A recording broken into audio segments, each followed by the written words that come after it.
Dead on arrival iti ospital dagiti agasawa a Jeremiah Valenzon, agta 2033, ken Rhea Jessica Valenzon, agta 31, a residente iti barangay Kapasan Dingras, kalpasan anadong party maysa nga SUV, tinagluganan da a motorsiklo iti paset ti barangay Bungkag Dingras, Ilocos Norte, agarup alas 11 ti rabii. Iti investigasyon, dagiti karaman iti aksidente, ket maysa nga SUV, kurong-kurong, ken ti motorsiklo ang nagluganan dagiti biktima. Dahito'y may isang Fortuner, kat nabangga na nga umuna, dahito'y may isang kurong-kurong.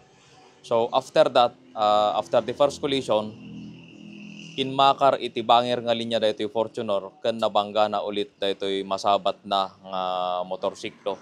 Kilaban nun dahito'y kawan, araglo lang ito. Nagsagaba tinakaro as sugat, dagiti agasawa a biktima, rason tinakatayanda. Idinto nagsagaba ti minor injuries ti driver ti kurong-kurong kan dagiti nakalugan at talo nga individual.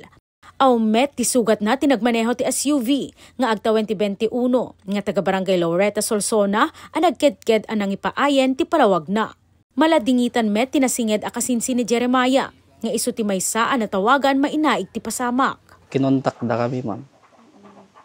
Tapos, bang kami kasi mag-ayang pasangan. Natukul, isa ka na namin. Di ima na. Kaya ako, kamuno, ang dapat ni nakastay niya na. Rumrumwar, napanawan dagiti biktima dagiti talo nga anak na, nga agtawan ti 12 ti inauna, ken upat ti inaudi. Manamnama iti panagsasarita dagiti karaman iti aksidente, ken ti pamilya dagiti biktima. Kabayatan na, saan met ang maumat ti pulisya iti panangpalagip kadagiti motorista, tapnon maliklikan ti aksidente.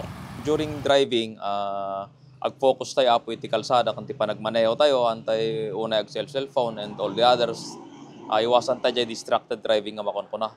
And nagbalin tayo kung mga defensive driver, kitan tayo basi ti pangitorturungan tayo ti lugan tayo.